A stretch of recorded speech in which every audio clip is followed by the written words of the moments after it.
All right, Gene, you ready to be counted in? Yeah. Ready in 5, 4, 3, 2. Yeah. Hey, yeah. Where my mom's at? Where my mom's wearing thongs, hitting bongs at? Raising kids, cleaning shits, need a long nap. Where my mom's at? Where My Mom's At podcast with Christina P. Discover the new Michelin Cross Climate 2 tires designed to keep families safer for longer than leading competitors. The Michelin Cross Climate 2 tires provide up to 1 year of additional tread life compared to 4 leading competitive tires. Discover more at michelinman.com. You tuned in to the right show, my friends. With me today, licensed marriage family therapist. You know her from her YouTube channel. Please welcome back favorite Katie Morton. Yay, it's so good to be here. It's so I good left to my have you. house. And you put on jeans for the first time. I did. You're welcome. Yeah. And they fit. Now I thank myself. That's the Christmas miracle. It is here. a Christmas miracle. Oh my goodness. How have you been? Have you been holding up? Moderate. Yeah. It's tell a me nice about it. big Yeah. even. I don't know. I have definite days where I'm like, this is fine. I'm okay. You're okay. We're all okay. And then there's other days where I'm like, shit.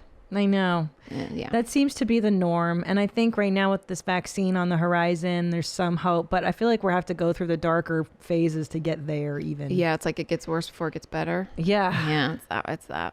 Fuck, man. I know. And I feel like I was doing fine. I don't know if everybody else felt this way, and everybody's different. But I definitely had like these periods at the beginning. I was like, oh, good, like a break. I don't really feel like traveling. I already travel too much. This will be nice. I know. And then after a little while, I was like, oh, I don't like this at all. Yeah. And then now it's like I hit a wall just a few weeks ago, and I was like, fuck. I don't like, this needs to stop. It starts to like, whoa. The forced staycation that we've Yes. all gone. Yeah. And especially in LA when everything is closed down. Yeah. There's really no reprieve. There's nothing to do now to get your mind off of things. And yeah, I know. I feel like it's been a marathon, an emotional marathon this year. And Yes. I think I'm at the end of my rope. Same. It's gotten pretty rough. It's enough. My husband's recovering from a freak accident. My tooth fucking my veneer fell off in the midst of it. I'm over it. I'm done. Yeah. Cooked. Same. And I know everybody's like, oh, 2020, but January 1st, it's not a magic. It's not a magic It doesn't number. hit midnight and all of a sudden it's like, diddle-a-doo, like Cinderella. You're like, know. It's just not. It's still But it's here. it is symbolic. It's symbolic of a new year and you know, closing the door hopefully on one way of being. I mean, look, we have a new elected leader that should be a little different that'll come change January. things. A little bit, maybe just change the climate. But fuck, man. Anyways, I brought you here because listen, the holidays are upon us, and thankfully with COVID, we don't have to see the people we normally do. We have an easy excuse called pandemic. The pandemic. But I think I've heard that people are having drama. Look, everybody has a different level of risk during this pandemic. Some people are really, risk averse. Some people are more comfortable with like, all right, I'll have a dinner outside with you. Yeah. How do you navigate those waters with, let's say, family members who may not be as cautious or compliant to COVID stuff as you are? Yeah, I've even had difficulty myself with this because everybody is different. And Sean and I have taken the stance of like, it's not worth it. If it's not necessary, we won't do it because we have this luxury of working from home anyways. Yeah. So why should people don't have that luxury. We'll stay home so you can go do your job. Right. Yeah. And I think the truth is we have to over communicate and be okay with disagreement, which is really uncomfortable. That is so hard. Why is it so uncomfortable? I have a hard time with that as well. Because it's not resolved and not everything can be resolved. But I think the best advice I have for people is to do what I call a hug and roll. So it's like, I love you. I would love to be there. Thank you so much for inviting me and even pleading with me. I know I want to see you too. So we're hugging. Oh, so good. However, I just don't feel safe. And I hope that you'll understand my stance and know that when things are better, we can get together because I miss you too. You know, it's kind of that like soft, please shut up. Right. Because it isn't like this is going to last forever. No. This is a temporary discomfort, and we will adapt. Yes. And I think people thought it'd be done by now. And holidays come with guilt anyways. Like, what, you're not going to see us, you're going to see them, or wait, but you didn't see us last year. You know, it's all these like, the worst. It is the worst. And I think compound that with pandemic. And then even I've heard from a lot of my viewers, like toxic narcissistic family members coming out of the woodwork to be like, because they haven't seen them for years, but the world could be ending. We should see each other. And they're like, why? No, actually never. No, I cut you out for a reason, asshole. So it's like, it's hard, but I just encourage everybody, which is what I've been doing, is having a phrase that you use to express how you feel. So practice it. Like mine is, I understand, we love you guys. We'd love to be there too. However, we're not open to the thought of accidentally infecting someone. And we don't want to get sick either because we don't know what would happen, right? That's kind of how I talk about it. We don't know because they're like, you're young. And I don't know. And I'm like, who knows? I have a friend that was 32 that like would wake up in the middle of the night barely being able to breathe. Oh, wow. And I'm like, fuck, man, I don't. No. Also, my grandma's 84, 85. And I don't want to. No. So you don't know. Yeah. You don't know. And also I think as a parent, I'm not afraid of getting COVID. I don't want to get it. Of course not. My biggest fear is not being able to take care of my children. Yeah. Or do our jobs and stuff like, you know, financially that's a strain too. Or if you get somebody else, I don't know. The whole thing is just so messy. So have a few statements that you make, like you create for yourself that are true to how you feel. Practice saying them so they're like, you know, you don't even have to think about it. Yeah. And then just broken record. What about when, let's think of ideas for people, because I know a lot of people are suffering financial hardships this year. Like, what's a way to maintain the holidays, maintain your dignity, and be like, look, I'm not going to buy gifts for everybody this year. Like, how do you approach that? Again, communication. Yeah. Over communication. Yeah. I think it's letting people know, you know, a great way to like skirt the thing without saying I'm broke, because nobody likes to say that. There's so much shame involved with that. And I don't know why. I don't know why, because at my brokest, I've said to there was a year when I was in my 20s where I just made people cookies and I was like, this is what I can afford. I am fucking broke. And it's so liberating to just tell people. I think people like you more if you. But I think there's something about being 20s, and like I was broke in my 20s too, like and in my super 30s. broke, and part of my 30s. But I think as we get older, there's more and more guilt and shame associated with it. And for me, it was like, oh, you took this risk and you're doing this thing that's weird that people shouldn't do. And your mom told you better. And here you are. Here you are in show business. Right. And you're like, what are you doing? Yeah. But I think if you can tell people. There is no shame. Everybody's having hardships this year. But I think something that could be a way to like skirt it without saying, have credit card debt and can't pay things. I don't want to do this. Is to say something to the effect of, you know, this year's been really stressful and it's shown me what's more important, and what's more important is time spent and thoughtful gifts. So this year, let's make each other certain things and do things that are, you know, low budget and just spend time. Oh, I like that. So you make it sound like you really love them. And hopefully you do. You know, and I just want to make something. Yeah, that's like, good. Cookies is great. Like bread is a super cheap, if you can figure out how to make it, it's a cheap thing to make a lot of. Yeah. And people fucking love homemade bread. They love homemade bread. I would be stoked by that gift. I know. Well, yeah, because a lot of us have been baking or cooking a lot this year. Maybe make the thing that you learned to make in quarantine and give quarantine meal gifts. I think that's fun. Oh, you know what I got on Etsy, which I just thought was so funny, are like COVID Christmas ornaments. Yes, I have those I haven't purchased them yet, but Sean and I are like, yes, we need to get a COVID Christmas ornament. They're to commemmorate 2020 and how horrible.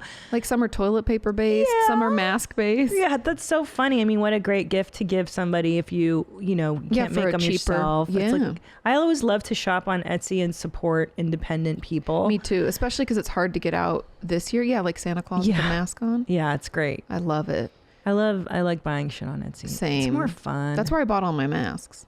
Oh, but that reminds me when you were saying like the thing you gotten good at, like baking or whatever. It's like a 2-for-1, because doing something that you maybe have recently learned or something you feel good at is in DBT, dialectical behavior therapy, we call this building mastery. And it's a great way to build confidence as well as to be mindful of like what feels good to you. So it's like, it's a win-win. It's something I'm always trying to get patients and viewers to do. I'm like, do something you're good at and then like tell me how it feels to do it and like share it with other people. Now, wait a minute. Is this something I could do instead of feeding my mouth hole when I have bad feelings. Potentially, yes. I've realized because I've realized. But if it's all baking, it's going to get that's a little, the problem. Because I always am struggling. I'm struggling to lose these last 15 pounds. And since I had my second baby. And I've realized that like so much is about this with me, whether it's like, I need a cup of coffee, I need a water, I need to feed myself all the time. It's compulsive. To be a therapist, I'm like, what are you hungry for really then? Well, I'm hungry for it all. I want my parents' approval. I wish I had my mommy and daddy who loved me. I'm a comedian. Come on, I'm hungry for it all.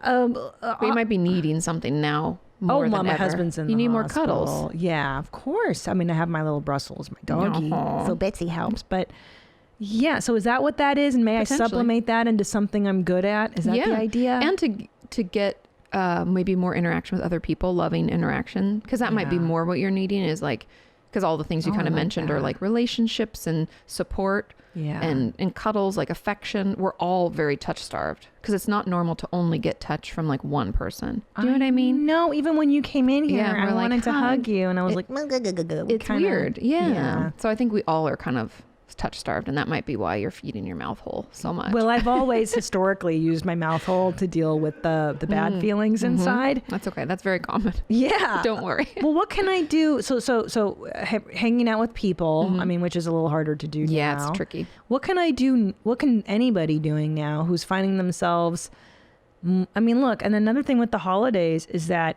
I love that the Charlie Brown Christmas music, you know, that depressing one, that Christmas time is here. Yeah, and it's really like it's like a funeral dirge. It's the most anti-Christmas song in a way because the emotions of that song are very dark. Yeah, but the music is beautiful. Yes, and I think that's such a perfect Christmas song because there's all these expectations of great, and it's never fucking great. Never. Not even just COVID related. It's like Christmas is stressful for people and it's terrible and it's frustrating, and I think we always have these high expectations, which leads us to like a big letdown. Always. So what do we do? I mean, set new expectations, like actively. Because we do it without realizing. So like it's an unconscious thing. We're like, it's Christmas, it's gonna be great. Finally, my mom is not going to be a jackass. Forget that. Or my sister's going to finally not say something mean about the way I look. Or, you know, we have these, we hope for it, you know? And I think, not that we shouldn't have hope, but it's like, okay, what do we wish happened? And then what do we think what are they capable of? And like, where can we kind of meet in the middle? Right, because the Hallmark movies will show us different, that people are capable of complete change. Or all in an hour and a half.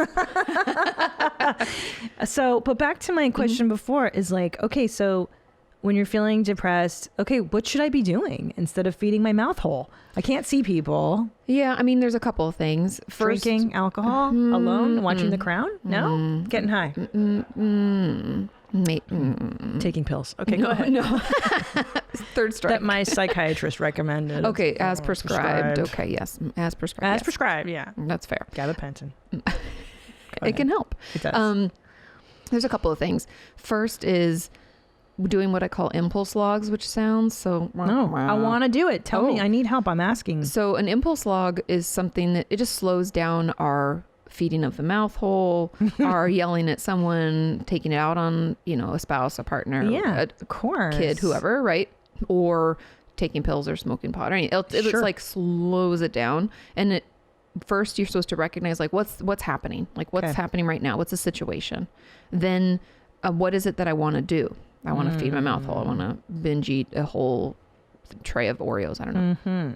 Then what feelings are coming up for me? Is it lack of control? Is it irritability? Is it sadness? What is it? Then what's something else I can do? What's an action I can take that's like more balanced or maybe better for me? Like, could I go for a walk? Could I call a friend? Boring. Okay. I know.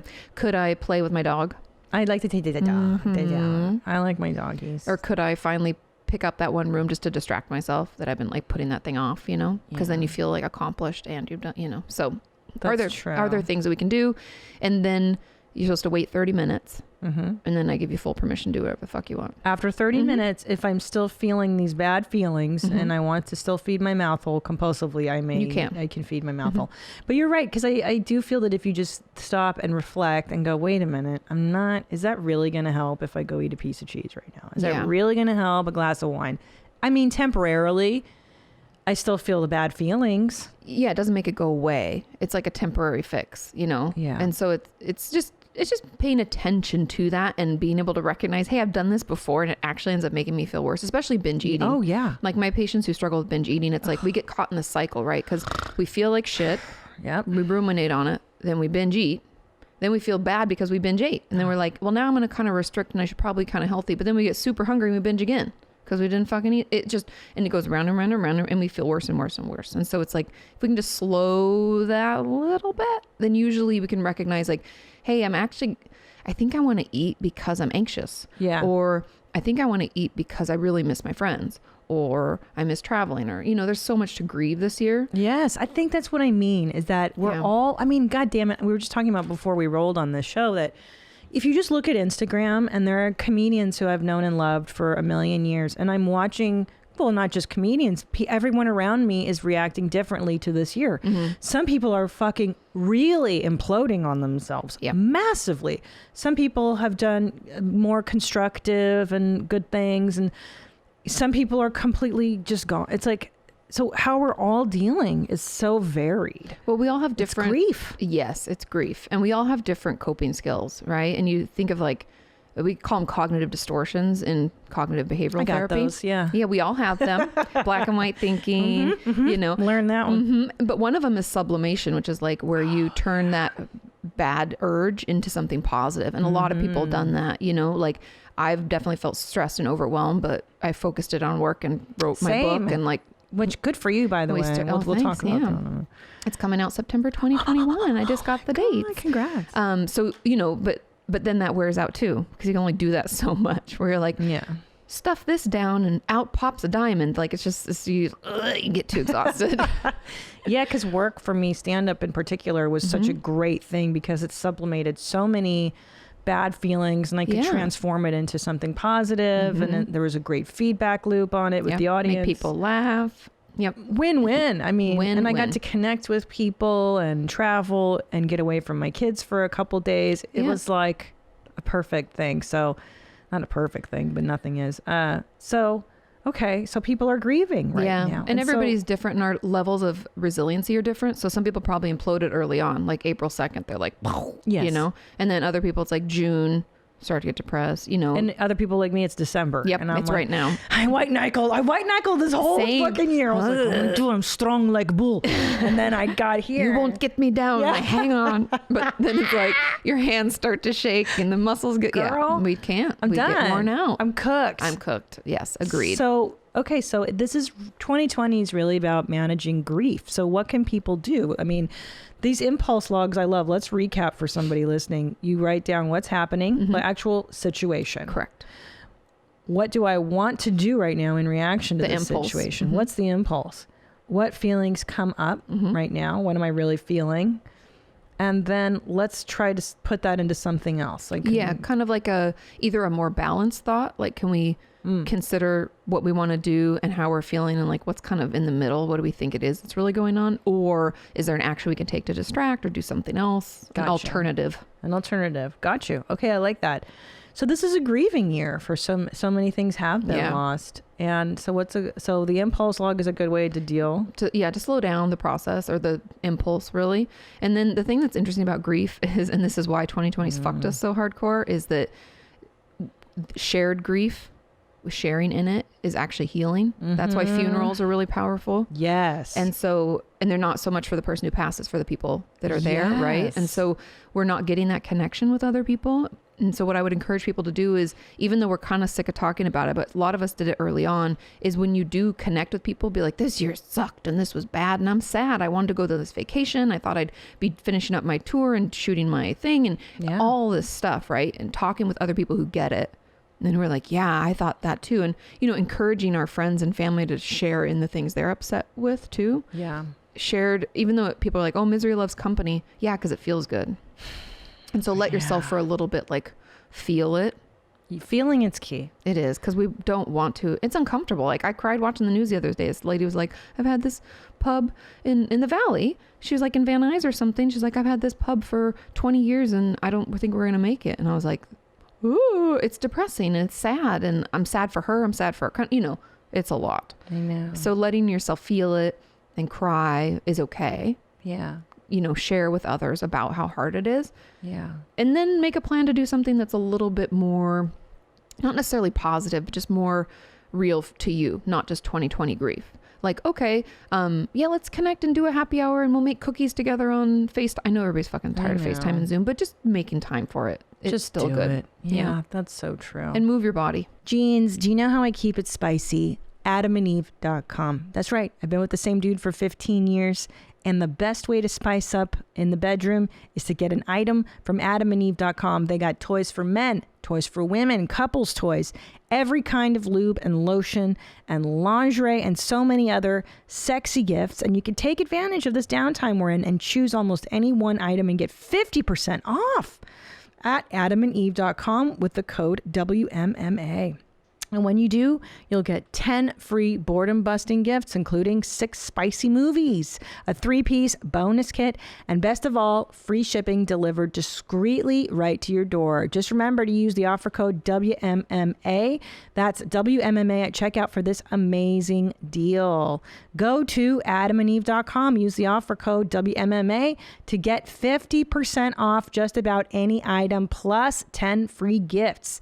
Don't forget, use code WMMA at checkout. Safe driving isn't limited to new tires. Your family should feel safe behind the wheel, driving on tires with 35,000 miles of wear, just as they do on new tires. I love the Michelin Cross Climate 2 tires. They're designed to keep families safer for longer than leading competitors. You know, these, with the weather changing and stuff, I love the Cross Climate 2 tires because they break up to 56 feet shorter than leading competitors on wet roads and 16 feet shorter on dry roads, even when worn. That's just how good these tires are. And believe me, is there a brand that you trust more than Michelin? Of course not. The Michelin Cross Climate 2 tires provide up to 1 year of additional tread life compared to 4 leading competitive tires. And when you buy them now, you can enjoy a warranty that gives you 60,000 miles of peace of mind. New Michelin Cross Climate 2 tires. Buy them now. Thank them later. Discover more at michelinman.com. That is everything too, because you know that great book, The Body Keeps the Score? Uh-huh. You know it. Why am I telling you? I read it for the second time because of my book's all about trauma, the second one. So let's talk about this. Great. So, perfect. That was a perfect segue. So your first book, Am I Okay? Are you okay? Uh-huh. I have it on in my bedstand. It's not on the top because my children will take it and rip it up.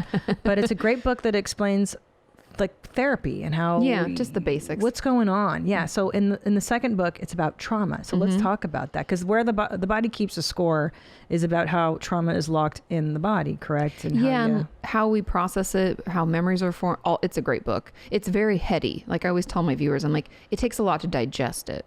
Like as someone who's been traumatized, you can't like read through it. It's a huge, thick book, and it takes a while, and it's very research based, which I love, but it's not for everybody. But you're the therapist. Yeah, I know that stuff. And some people might want softer, easier to read. Yes, which is more what I've created. Love so it. That's what I like about your writing. Sorry, in the first book is that you're very accessible and you explain things. This is what I love about her YouTube page. If you haven't already gone to it, she breaks down things that you like, what is PTSD exactly, and she'll explain it to you in like regular people terms, so it's not clinical. And Katie's got a great way about being relatable, so you're lover. So go ahead. Sorry. Thank you. So book number 2, trauma. Go ahead. So just to that point, like a lot of people say like, oh, I've been traumatized, or I have PTSD, and other people are like, what the fuck does that mean? What is that? And because it's thrown around. Yeah. And people use words incorrectly all the time in general, especially psychology words. Like, you're so depressing.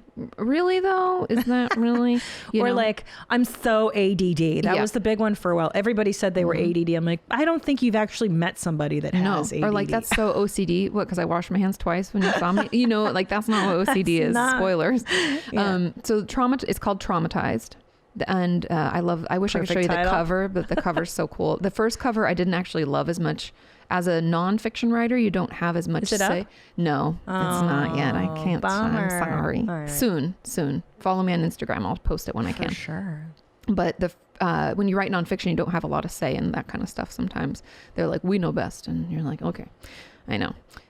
Books, okay. Yeah, it's publishing. a whole other industry. Yeah. It is totally. But so starts out just explaining what trauma is. And the whole premise of the book is really like our shared trauma, which is ironic because of this year. Pandemic. Sold it the idea previous to this even happening, because I was talking about the connectivity of social media and how I think we can be traumatized by other people, because never before could someone like live stream themselves driving drunk with someone in the car or shooting up us, like we've had access to these types of videos and content, and it's terrifying. You mean your mom's house? Because I feel like we show some of these videos, but and people laugh at film them. those. Yeah, And why does that happen? It's an interesting phenomenon to think about, because agreed, whenever I've been in the midst of a tragedy, my last thought is I'm going to pick up my phone and video it. So that's a really interesting, really weird psychological twist now with people. And is it the need to commodify everything? Commodify suffering? Or... Yeah. And like, I don't know if it's necessarily, it's commodified, but it's also just, I need proof. Like I want to record. I don't know. It's a weird, I don't know. I think because I wasn't raised with a cell phone, I don't have that urge like some other people. Neither do I, yeah. But anyway, so the book starts off with that and like the connectivity. What does it mean to be traumatized? What is PTSD? What does it mean? Because that's another phrase that you say, I have trauma, and that's so thrown around. So what does it mean? You have to, technically speaking, to be traumatized is to fear for your life or the life of someone else. Wow. Like if we're talking clinically speaking, that's like DSM driven. So I don't explain what the DSM is for people. The Diagnostic and Statistical Manual of Mental Disorders, and it's created by the APA. I don't American love it. Psychological Association. Okay. But it's a place to start. That's what I always tell people. I'm like, not everybody fits into boxes. So the DSM breaks down each diagnosis based on all the, they have this, what's called diagnostic criteria. So it's like, I say I'm depressed, and the DSM says in order to have major depressive disorder, you have to not enjoy the things that you used to enjoy. Right. This criteria. You have to feel that, and it has to last for most days for 2 weeks. So you're like, check, or not. And then you can diagnose somebody based on if they meet these criteria. Exactly. Okay. But also keep in mind the DSM is fluid, much like gender, in that it changes based on the times, right? Like we learn a little bit more about. There's new additions. There's new every so often, right? They come. Yeah, out with we haven't had another... as many recently. I think the last one came out in like 2013, maybe. Okay. I think that, yeah. So maybe every 10 years or so. Oh, okay. But honestly, I don't know if there'll be any updates. In The Body Keeps the Score, he talks about it. He talks about the DSM and how it's so limiting, because people, like I have patients who are depressed, but they don't meet that criteria quite right. So then maybe they won't get coverage or like insurance coverage. And keep in mind that diagnostic way of whatever, that's how they dole out meds. That's how you, on an insurance form, you go, oh, my patient has check. depressive disorder. How do I know? Because of these 5 criterion and the DSM, and there's a code, and that code goes on the bill that's submitted to insurance, and that's how everything gets covered. So really, this is it's like a business. It's a way to function. Is it perfect? No, but it functions. But you're right. It's very limiting. I see that. Yeah. And like, especially because I specialize in eating disorder work. And so perfect. With eating disorders, it really pisses me off, because it's like, oh, you have to be underweight about, this much to be anorexic and this for bulimia. And it's not so cut and dried. And then everything else falls into what used to be called EDNOS, but now they're calling OSFED, which is like otherwise specified feeding or eating disorder. Just annoying acronyms. It's just bullshit. Doesn't matter. Yeah. It just means you didn't meet the criteria for these others, so here's this catch-all piece of garbage that the insurance doesn't want to cover. Which is interesting, because if you've ever been diagnosed with something after seeing a therapist or a psychiatrist, I feel like those labels are really traumatizing. No, the can labels be overwhelming. Yeah, you're like, oh my gosh, I'm this person that has X and X disorder, and it's also very limiting and hindering how you think of yourself. Totally. People can feel like that's who I am, or people are like, I'm Katie and I have depression, and it's like, I don't like that either. It's like, it doesn't, you wouldn't say like, I'm Katie and I have had influenza. Like, let's not, it's just, I don't know. Mental illness stuff is very interesting that way. So, and there's also like the ICD-10, which I won't get into, which is another diagnostic tool for insurance. I've never heard of this one. I mean, in a lot of ways it's better, but then in some ways it's worse, and it has its limitations. Anyway, so long story short, I go through like what is PTSD, and PTSD is like, you know, you can fear for the life of yourself or someone else, but also something that people don't talk enough about is like what I call big T's and little T's. One of my good friends and colleagues, Dr. Alexa Altman, was the one that like introduced me to this idea where some people have a big T trauma, meaning it's like a wave, like a huge wave that wipes you out. Like I was in a plane crash, or our house burned down when I was a kid. Yikes, or, you know, something happened. I went to war. It's like direct causal. You know what it is. I stepped on a grenade or whatever, an IED, and my life was blown up. Fucked. Yeah. And I don't feel good since then. Of course. Yeah. But then there's little T's that people don't talk about. And that could be like, I moved a lot as a kid. My parents got divorced. I was bullied for a year in school. You know, I got laid off. Yeah. I had a miscarriage. Yeah. Like we don't talk about those things as being traumatizing, but they still are, because if you think of it in the wave, like if we're thinking of waves in the ocean, like you can get a big tsunami of a wave and knocks you down, pulls you out, right? Yeah. But a bunch of little waves, you can't get your footing. It'll slowly knock you down, pull you out. A bunch of little bullshit. Absolutely. Exactly. And it'll compound, especially if you've had childhood stuff. Yep. And then that's just consistent. It's like you never got good footing. Yeah. You don't even know what that feels like. And honestly, if you even felt it, it might be really uncomfortable. You're like, what the fuck is this? I know. Okay. So that's interesting. So that's you explain that. And then what else do you go into? Complex PTSD, which is like when we have either big T, little t. And just so people know, big T, little t doesn't mean one's worse or better than the other. It's just there are different types of trauma in a spectrum.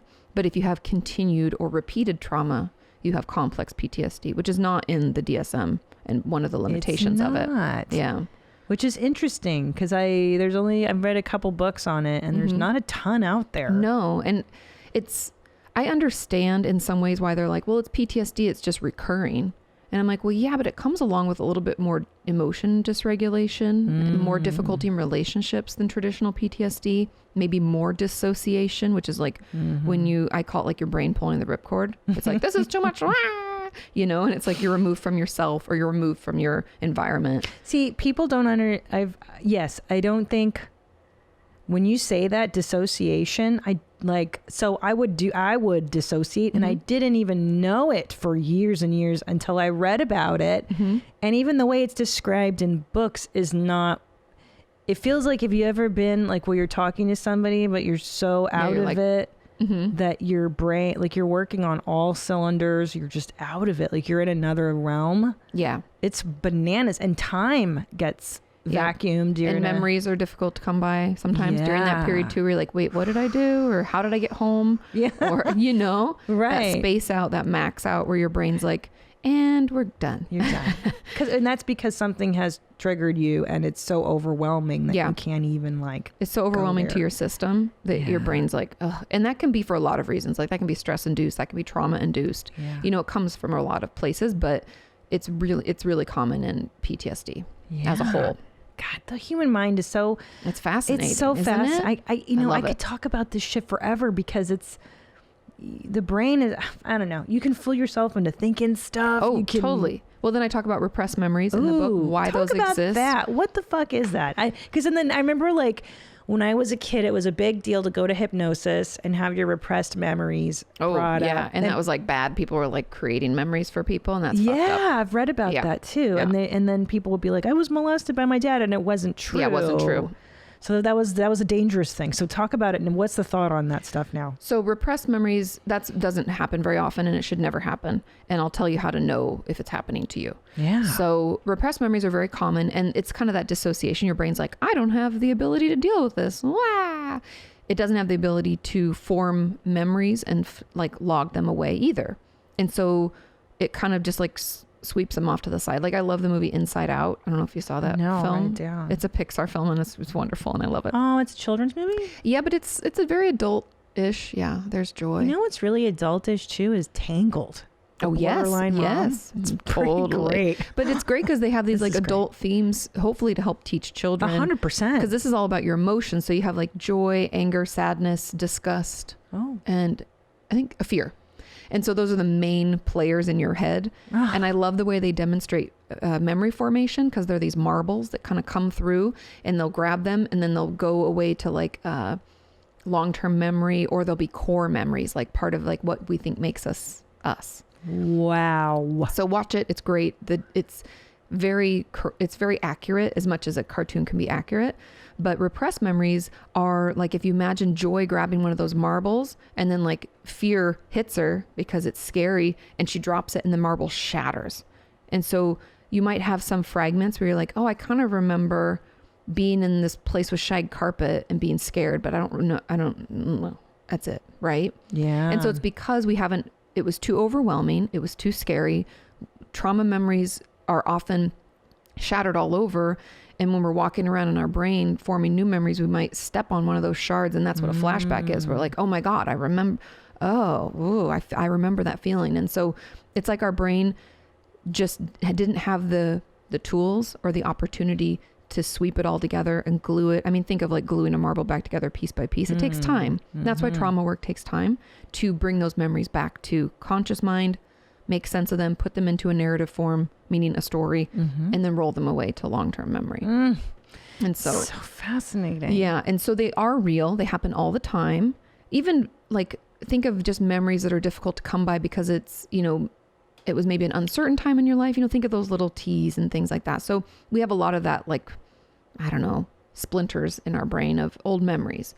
Now, therapy can help you recover those, because we all have those little bits of it, like that one little splinter, that flashback we've had, or that weird dream that seemed really real. And they should ask you about that to help you try to tell a story to them, but they shouldn't lead you. Therapists shouldn't do this anyways, but that was what was happening back in like the 80s and the early 90s.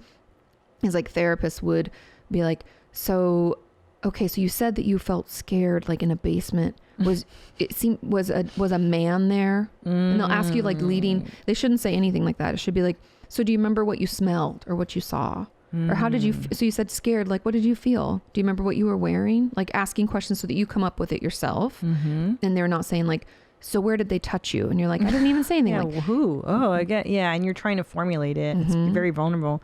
It's interesting that you mention smell, because those can jog repressed old songs. Smell, your senses really, sounds even. I remember I had a weird sound association with leaf blowers of all things. Funny. Yeah. Like I had a weird memory attached to that from childhood. Like, yeah, you could. I think certain countries smell certain ways. Like, sure. Mexico smells like this beautiful soap that they would clean this hotel with. Yes. That soap smell. I don't know why. It's like not a soap we use here. Yeah, maybe that's what it is. Yeah. And soil. It smells like, but beautiful, like earthy, good smelling. Yeah. Hungary smells like smoked sausage. Like when you land, I smell like smoked paprika in the air. You just smell. And Korea smells like garlic to me. Oh, funny. Yeah. Yeah. That's so interesting. But yeah, smells are really powerful. Oh my gosh. It's very important. Okay. So yeah. So leading through senses can help you figure out what's repressed. Well, because I had a conversation, who is it, with Miss Pat, and she and I were talking about this, because she and I both had a lot of trouble remembering childhood stuff. And she was like, girl, just start thinking about stuff and it'll come back to you. Just keep thinking about it. Just try to think about it. It'll come back to you. And she was right. It does. If you try to, you keep going. Because I know a lot of people are like, I don't remember entire years of my life. Oh yeah, like huge swaths. Like I have a ton of patients and viewers who are like, I don't remember anything until I was like 12 years old. Yeah. And I'm like, well, that's an indicator of something. Right? It's not normal. It's normal to have a spotty memory. I don't want anybody out there thinking like, oh, I was traumatized because I'd only remember these spots of my life. That's very normal, because it's so long ago. We're not accessing that memory anymore. So, but if you're like, try to remember, or if someone in your family's like brings up a time like, hey, remember that time we all went to that park and blah, blah, and you're like, what? Yeah. If that happens a lot and you're like, the first thing I remember is like 7th grade. Oh God, that's bad. Then we might be like, something must have happened, that like stopped the memory formation, because it's like shards all over your brain. God, it's fascinating. Yeah, so I talk about that, where trauma memories are stored in the brain. I get really nerdy with it for a chapter. Oh, but you mentioned exercise earlier, and that helping deal with bad emotions, with grief, because that reminded me of the book. The body keeps a score, because Also, one thing that really helps me is when I'm feeling anxious for no reason or whatever, I go, oh God, where do I feel this? Yep. Is this in my chest? I can't breathe. Okay, it's in my chest. And then once I narrow in on where I have it, then that, you know, then I can focus. Or sometimes my shoulders get locked up. Yep. Okay, well, why am I doing this all day? I'm stressed out. And exercise is so beautiful to release that stress. The body holds this stress and the trauma. You got to let it out. Yeah, they say there's cellular memory. So like if you had a trauma, like if someone like choked me, like if I work on the trauma, you can see like the handprint come back and stuff. It's really wild. Wow. So you do have cellular memory, and stress gets stored in our body. That's why, especially during this time, I've been telling people to do like the shake out, like just shake like a dog out of the bath kind of. You know, it's so interesting because dogs do shake off all their trauma. You ever see a dog get wet or get messed with and then they shake it off? They and shake then go it. on. Yeah. Yes, because it's like regulating their nervous system. It's very innate. And so you can shake it out, and then your nervous system kind of regulates itself and you feel better. Yeah. Wow, man. Yeah, that's why working out. I mean, you can work out, but you can also just shake. Shake. You don't have to like really work out. You can just shake, or you can just go for a walk. Yep. I think walking too, doesn't walking when you're feeling anxious, it's good because you're doing something based on that fight or flight. And it's I think repetitive. You told me that. Yeah. You feel like you're doing something. You're moving, you're taking action, which like completes the stress cycle, which is why shaking out helps. So like your stress response is like fight, flight, right? I like that. And right now we feel threatened, which is what pushes us into fight or flight, but there's nothing we can really do. We're like, stay home. Well, that makes me feel worse. That's a horrible solution. Yeah. So Staying then put. we get caught. And so the way to finish or complete that stress response is to take some action, to do something. Because fight and flight are both active things, right? I'm going to run away or I'm going to try to kill this thing that's scaring me. And so if we can move, it's good. Yeah, I like that. Okay. Yeah. That's awesome. So when is this book available? You said in 2021. Yeah, September 2021. Wow. Okay. And where can people buy it? Anywhere books are sold on Amazon. I'll let people know when it goes for pre-order. It's usually a few months before. And you brought me a gift. I Where's did. my It's over gift? there. Nadav set it over there. Oh, go grab it. Okay, I'll go grab it. it. Okay, hold on. Fucking Nadav. I'm so excited for the gift. I wanted to, you were going to bring this to my house and I said, no, bring it in the studio because I want people to see this wonderful thing that you made. Now here, explain this to people. This is fantastic. Oh my God, I've needed this my whole life. Look how I'm doing. Look. When you were over at my house, I was like, oh, I'll get you one when we get them in. Oh my God, this is fucking amazing. I know. So we're calling it the anxiety pillow because anything calming soothes your system. I'm already calms it down. relaxed. And I like the color. I'm like, oh. I know. And they'll come in black too. I think we're going to do a black run of them also.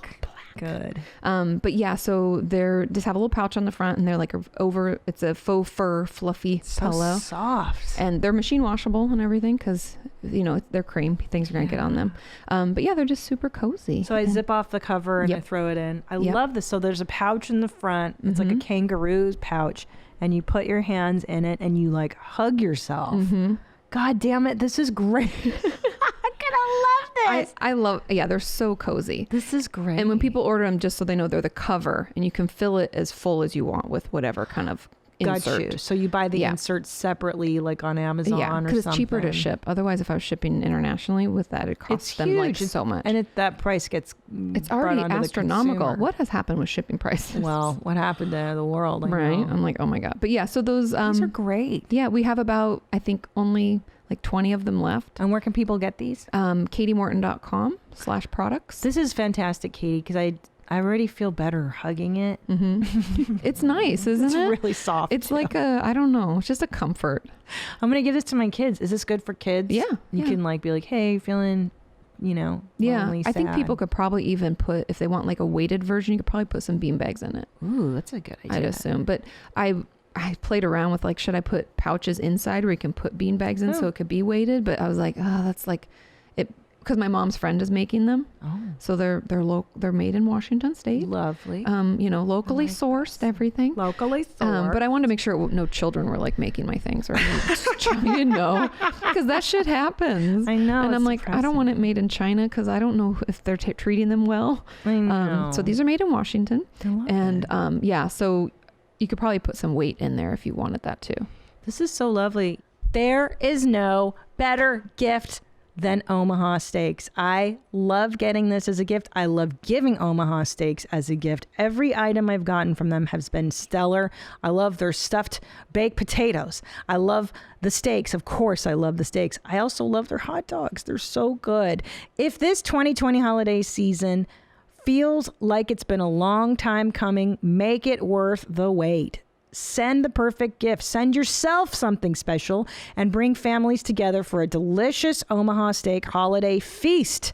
The Deluxe Grillers assortment includes a vast variety of entrees, sides, and dessert. Right now, you get this mouth-watering package plus 4 free burgers and a free digital meat thermometer at an exclusive price available only to my listeners. Go to omahasteaks.com and enter the code MOM into the search bar. Omaha Steaks isn't just steak, it's a guaranteed fantastic gift and a safe way to share the joy of the season. And don't forget, when you order the Deluxe Grillers assortment, you'll also get 4 free Omaha Steaks burgers and a free digital meat thermometer with my code MOM at omahasteaks.com. A deal you won't find anywhere else. Visit omahasteaks.com, type MOM in the search bar to shop the best gourmet gifts of the season. I tend to get so caught up in the holiday craze that I hardly have any time for myself. And when I need to see a doctor, it almost feels impossible. Thanks to PlushCare, I can see a doctor right away, whether I'm home or on the go. PlushCare provides virtual doctor appointments through your smartphone or computer. I just pick a time that works for me and book an appointment online. I don't have to sit on hold forever to make an appointment or leave the house and sit in a crowded waiting room. Gross. With PlushCare, I can be diagnosed, treated, and even have a prescription sent to my pharmacy of choice if needed within minutes. PlushCare is available in all 50 states, and the doctors care. They're here to help by discussing treatment options and providing prescriptions as needed, and they're available anytime I have questions. It really is so easy. PlushCare is designed to be simple. The website is so easy to use, and you really feel like you have your own special medical team. I love it. With PlushCare, I can quickly see a doctor no matter how busy I am, and you can too. Make your appointment today. Go to plushcare.com/WMMA. That's PLUSHCARE.com/WMMA. Plushcare.com/WMMA. Have you ever done EMDR? I haven't done it, but I know what it is. Like, I talk about it in the book. I had good. One of my good friends, Alexa Altman, she does it. She practices it. So yeah. Well, can you explain it? If you can. Yeah. It's eye movement desensitization reprocessing, and what it is the theory behind it is that, you know, when we do REM sleep, our eyes are like do, do, do, do, do, side to side, left to right. Mm-hmm. I forget the name of the person who created it, the woman anyway, psychologist. She believed that your brain, that was it, your brain processing memories. It was like making sense of it. It was like something to do with what they call bilateral stimulation, left to right, like me tapping myself on my shoulders, left and right. And so when you have a trauma memory, like we talked about, it doesn't have the time to process it, or maybe the ability to, then EMDR gives our brain another chance to do it. So it creates that bilateral stimulation, again, giving your brain the time to process. Which again, that walking we were discussing earlier, right, left, right, left. So when you're, walking it out, you know that Nietzsche, the philosopher, he would go on daily walks too. And he believed that that's when he did his best work. Yeah, a lot of people say that. Yeah, because it opens it up. It opens it up, right, left, right, left. I did an EMDR a couple times. It was so helpful. And I wish I had this during it. I was just thinking that it's so comforting that, because you go through a lot of feelings. I'm like, you do. This would be great. That's why I'm like, when people go back into sessions and stuff, even at home, you can use it on your therapy sessions that you're doing over Skype or whatever. I'm going to do this with my shrink. Yeah. I just saw her today. It's cozy. Next Thursday, I'll be like, look what I have. Why didn't you fucking invent this? I know. Yeah. So anyway, they're available now. I'm so excited for your next book. Me too. I hope it's not a turd. Every time I write them, I'm like, I hope it's not a turd. It's not a turd. No way. No way. You know, it's like you spend so much time by yourself creating it. I know. And then when I send it off to my editor, I'm like, hello. I know. What is he going to think? And he loved it. He loves Inside Out, by the way. So he was like, I love that reference. That was so, I get it. Good. I was like, that's what I'm hoping for, because he's not a psychologist. He's an editor. Which is better, because you don't want another psychologist. No. I want a regular person being like, oh, this makes sense. I agree. I hate when stuff is too heady and like, what the fuck? Then people don't understand it. Anyway. It's not, you can't reach it. Yeah. Like, and then the information is useless if normal people can't understand it. If you need like a degree to read and clinicians stuff. already have tons of resources and access to shit. So we don't need that as much as the regular people like need that information. Oh, God, I know. Okay. So let's do a little, thank you so much for all this. Is there anything else you want to say about your book before we go into WMMA official business? I don't think so. I mean, go ahead. No. I had an idea. I had a thought when you said about the holidays and how it's the actual, the day that sucks. Like it's never, so I've decided, I made a decision in November to be more process oriented about the holidays, meaning I'm excited the entire month about like decorating my house and planning the meal gives me joy. Planning the event is what gives me the joy versus the actual day of. Yeah. So that way I don't put so much expectation on just one day. A date. Yeah. Like December, I decorate the whole house. I've got my little Santa's village and I decorate the tree throughout the month. And that way, that's the joy. It's dispersed throughout the month. I like anyway. that. Yeah. It gives you more opportunity to enjoy it versus feeling like this day has to be perfect. Which never really. It never is. No, because someone's in a bad mood or things don't go as planned or we burn something on accident because we get distracted. Like there's so many ways it can go wrong. I know. Yeah. I'm sorry. What were you going to say? For the book, I was just going to say, just so people know, Yes. the entire second half of it is all about like healing, treatment, stuff like that. So don't think it's only like, what is trauma? Well, now you know you have it. Best of luck. You know? Well, and let's get into this too before we move on. Is it a lot of times, I mean, you know, you're a therapist, but wouldn't you argue that, I think Drew and I have talked about this, when someone comes into your office and you're like, how was your childhood? It was great. No, have you ever in trauma? No. I mean, my dad did hit me with a broom every Thursday for my whole life. And my mom drank and they hit me. But everybody got hit back then. Like, people don't even realize. No, and they downplay, minimize what happened, right? Invalidate their experience. Or people will be like, there's shame associated with it, right? Like something must be wrong with me. I brought it on myself. Because a lot of parents will be like, well, if you had done, you know, abusive parents will blame it on the child. Like, you made me do that, or the spouse that they hit. You made me. If you had had dinner ready, then I wouldn't have had to beat you up. And you're like, no, I think you're just a dickwad and someone should put you in jail. So we do that to ourselves. We'll talk, you know, like, oh, it's nothing happened. And we, in therapy, we call them like doorknob confessions. So you could be seeing someone for a while and then one session, they just go through the whole session and you're like, okay. And they pay and like they're going out and they're like, by the way, like right before they leave, and they'll drop like a bomb. Like, by the way, I had, you know, I was sexually abused by my uncle for 7 years. And then, you know, then my husband, you know, used to like assault me. Yeah. Okay. See you next week. See you later. Yeah. Bye. Because they don't, it's like they want to talk about it, but they don't know how.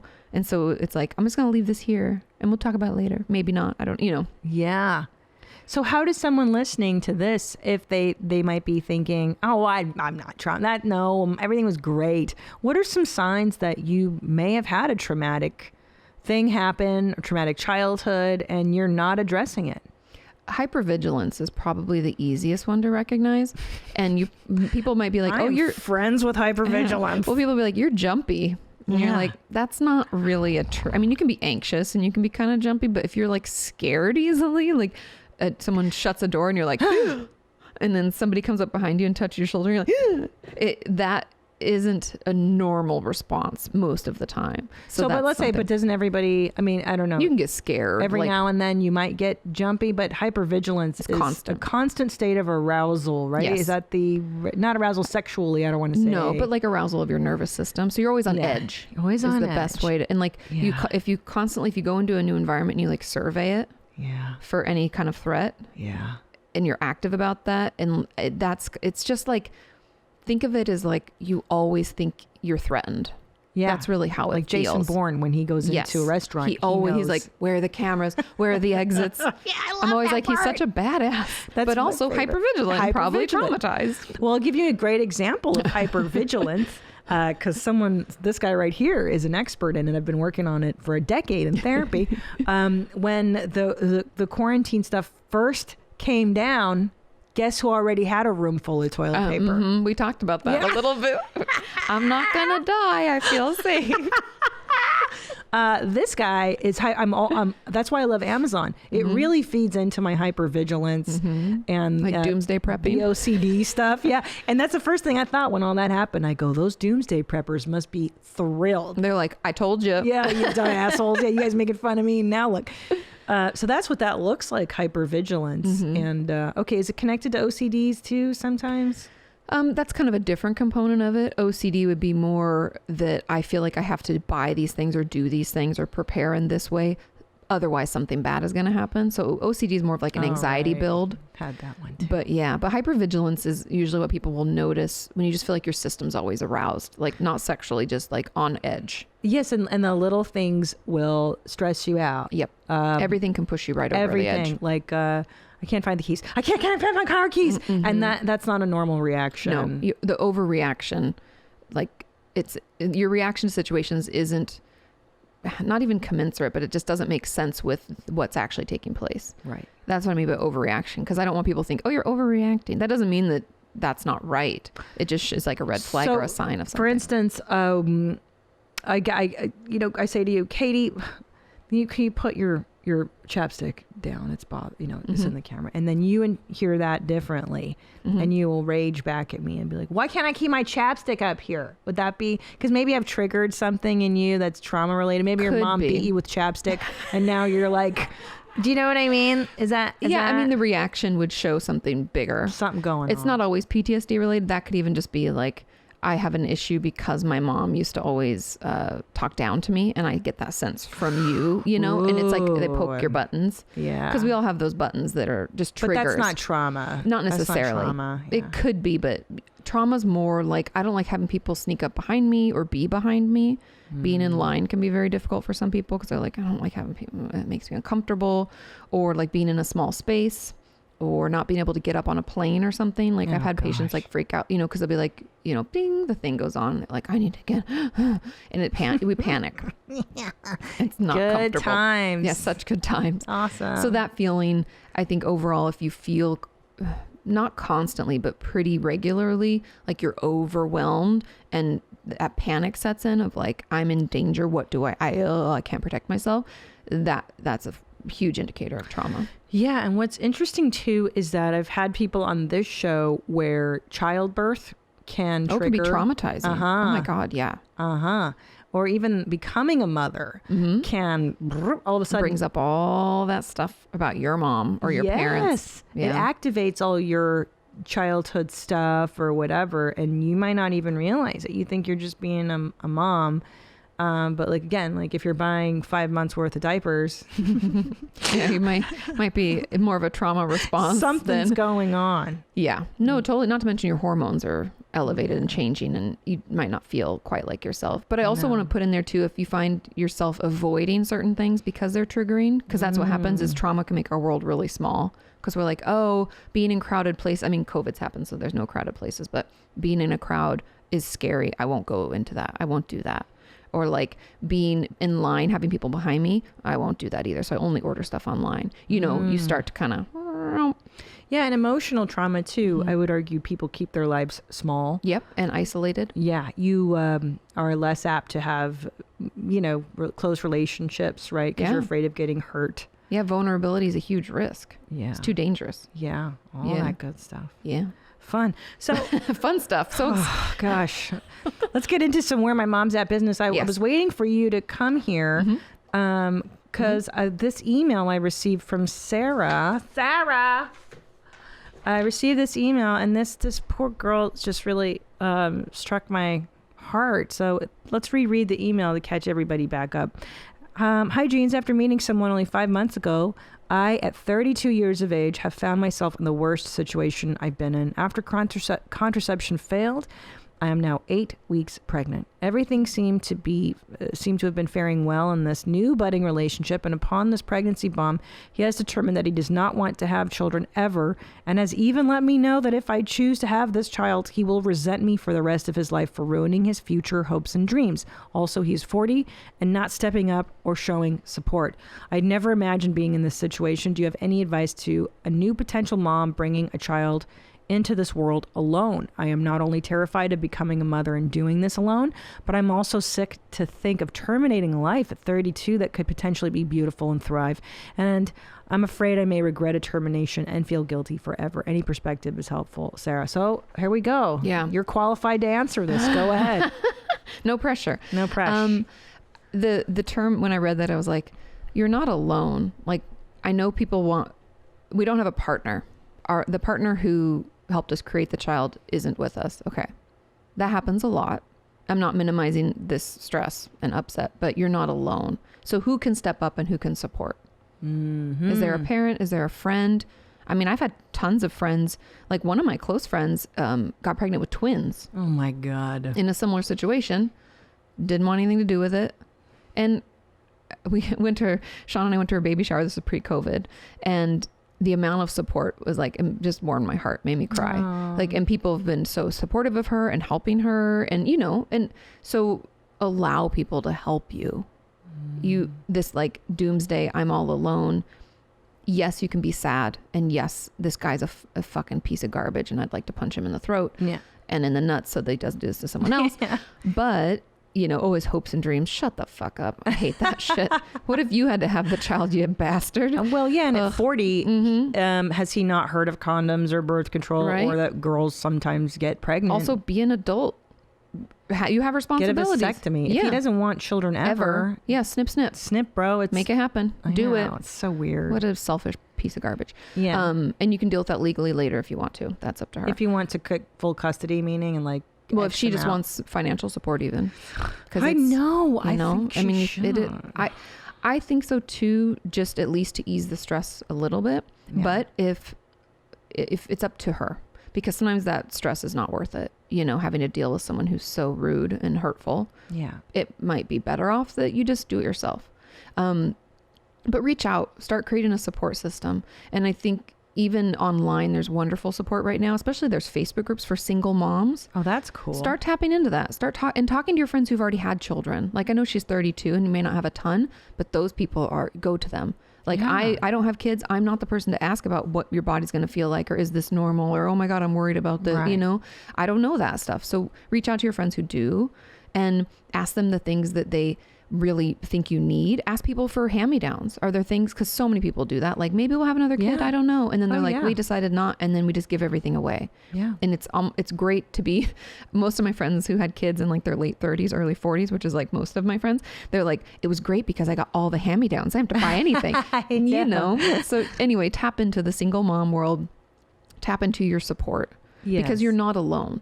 And whether you want to terminate or keep, that's your choice and yours alone. Consider what you'd feel like for both. It sounds like she's leaning towards keeping it. That's what I assumed. Mm-hmm. I didn't know that. But no judgment or shame on those who decided to terminate. Those are choices you get to make for you and your body and your life. And, you could be a great mom. You could be a great mom. And also at 32, you're right. Like, this could be one of those last call. Yeah, you never know, right? You never know. And it happened. I'm of the belief of like, well, it happened for a reason. And I think we can make it a wonderful thing. You totally can. So it's great to have a supportive partner, but let's just turn that, like, partner can be a lot of things. Yep. Is that your best friend who turns out to be the great aunt that does all this, supports you? You can have friends go with you when things open up, I guess, to Lamaze and all those, people still do all those birthing classes and things.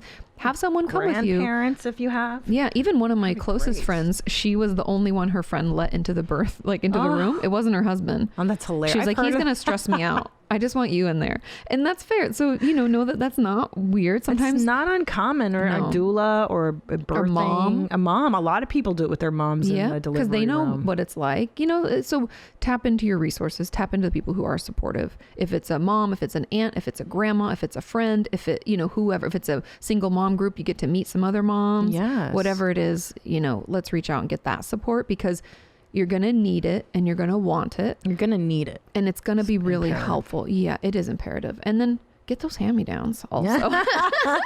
Get them hand-me-downs, girl. So let's hear some listener chime in. Yeah, here we go. I heard the podcast with Sarah talking about getting pregnant just a few months after she met her partner and wanted to comment on my experience. I was dating a guy I knew for 4 months. When I found out I was pregnant, I was 18. Ooh, that's young. Ooh, yeah. I had just finished high school and had big plans for my future. When I found out I was pregnant, I knew abortion was not an option for me. It was something I could have never done. When I told my partner I was pregnant, he told me to get an abortion and I told him I would raise it alone. Fast forward 10 years and choosing to keep the baby growing inside of me was the best decision of my life. Her father has even been involved from the moment she was born after I told him I was keeping her. While raising a child on your own isn't easy, it is worth it. And by the sounds of it, you already know you would regret that decision. You're stronger than you know, and trust me when I tell you there are plenty of single moms out there that wouldn't trade their love from their child for anything. Also, it doesn't mean you won't ever meet someone special. That's a good point. Totally true. I have tons of friends who have, met someone who didn't have kids and they have kids. And Dude, I know guys that prefer dating single moms. Like, they love it. I've been with a partner for 5 years and he loves my daughter and I more than anything. You got this, Sarah. Love, E. I love that. I would agree. And also keep in mind too, you guys, that when it comes to being a mother, the first 4 to 5 years are, I guess, the really the hard roughest ones, the roughest, because they're not in school, they're not really self-sufficient. But once that sucker gets in school, bro, it's a lot easier. Well, yeah, that's less taxing on you. Yeah. And they're more self-sufficient. They can at least, like, even if they can just pour themselves a bowl of cereal or something, do you know what I mean? Go potty on their own. Bruh, my 4-year-old, I'm like, go get your jammies on, go brush your teeth. I want water. Bitch, you know how to get your water? I don't call him bitch, but I'm like, you know how to get water. He knows. Get your water, sweetie. Yeah. Like, and then it becomes more about, you've just got this little person hanging out, which is rad. It is rad. And then you get to, like, help them develop emotionally and understand relationships in a way maybe you didn't, or to get to be there and watch them grow and watch them fun. Make their first friends and be awkward and all the things. It's just, it's such a privilege to be a parent. So I think that she's going to be great. And yeah. And I also think that one thing my friends have told me, I don't know if you'd agree with this, but they said that having kids didn't mean they didn't have as much time in life. It really just meant that you prioritize things differently. And it's been a blessing, because they're like, I didn't make time for any of those shitty friendships that weren't healthy for me anymore. Oh yeah. It gives you like a new perspective. It really, you're right. Because it narrows down the amount of free time you have. So the free time you have, by the way, I've always said, if I wanted to hire anybody, it's a single mom, because they're the best employees. They show up, and the single mom is going to work the hardest because she knows everything is on the line, dude. Yeah, like, and they know how to get shit done. They get shit done. They're prioritized. Yep. You're And they're 100% organized, because you have to be 100%. right. Like my friend who has twins puts her little. It's a boy and a girl, and they're so cute. But she puts their stuff in big Ziplocs, and she's like, change for daycare. Boom, boom, boom. She's all there. Yeah, because she has to be. Yeah. And she's a hard worker. She gets it all done, and they're so cute. Their little chubby rolly arms. They're just so cute. So, yeah, but again, once he hits the baby hits 4, it's a different game. It's those infant. Or I'd say plan for a good daycare too. Yes. Good child care during the day until they're school aged. That's what someone else wrote here. Finally, to Sarah, there isn't anything inherently wrong with making either choice you're considering, and it's normal to be scared, especially when typical parenthood doesn't seem to be in the cards for you. Having a village to help is super important, just like Katie said. I wish you best of luck, and know that you also have mommies out there who are thinking of you and have your back. Much love, Claire. So thank you. Yeah, the community here is even a great resource. Dude, of course. Right?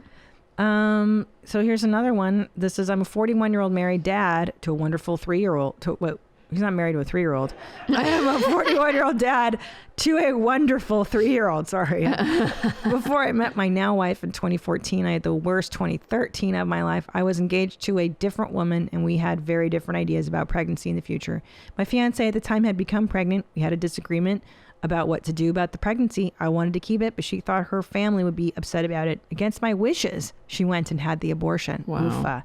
This is just my opinion, but I feel like when a life is conceived, there should be a strong feeling to protect the child from the moment you know it about it until the moment you die. If your guy doesn't feel the same way and holds resentment for you, I say get rid of him.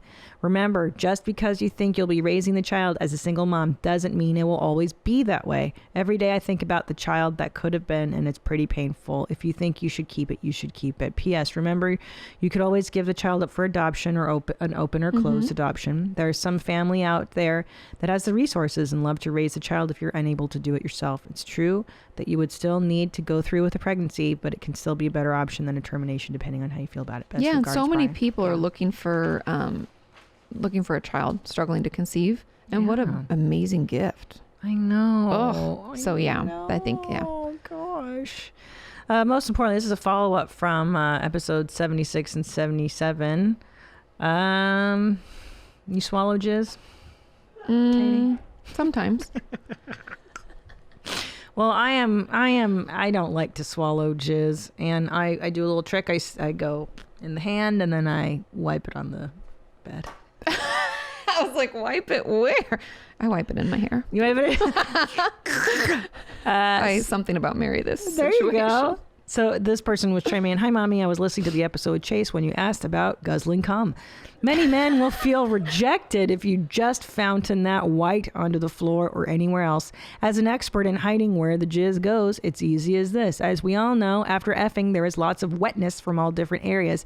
Always having a towel nearby for wiping down is a necessity. After the load has been dropped into your beautiful mouth, all you do is reach for the towel and discreetly unload said white into the towel, acting as if you're wiping your mouth. No hurt feelings and no salty poison down your throat.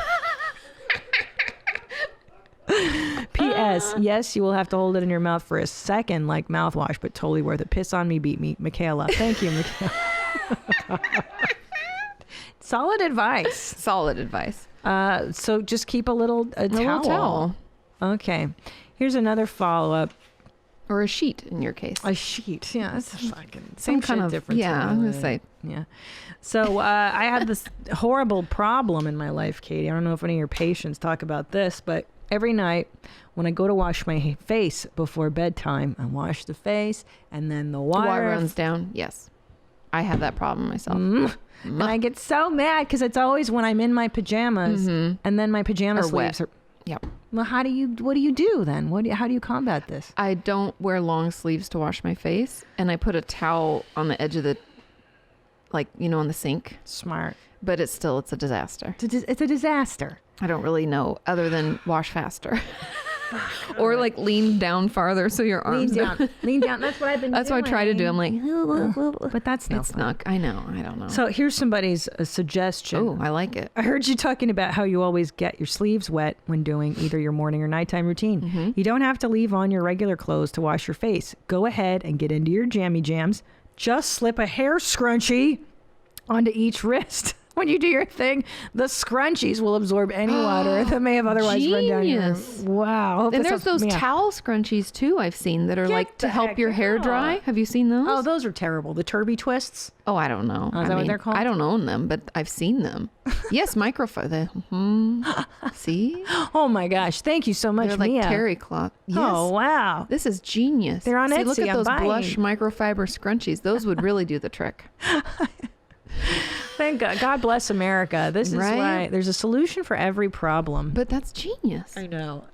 Isn't that silly, my I'm going to order that as soon as I get home. There's some person in Africa right now who's like, if only I could have running water. I know. Or why does it run down my arms when I wash my face with my $50 face wash? I'm such an asshole. I'm the worst. I'm the worst. All right. Come back. I think as in today. Yeah, let's I'd love keep going. to. I feel like I I'd like love you to. here. Let's do a part 2. Okay. All right. Let's do it. I'll be back next week, part 2 with Katie Morton. I feel like you have so much great insight. Let's get to more of some advice and stuff you can give my listeners. Totally. All Love right. it. Until next week, stay cool, moms. Where my mom's at? Where my mom's wearing thongs, hitting bongs at? Raising kids, cleaning shits, need a long nap. Where my mom's at? Where my mom's at?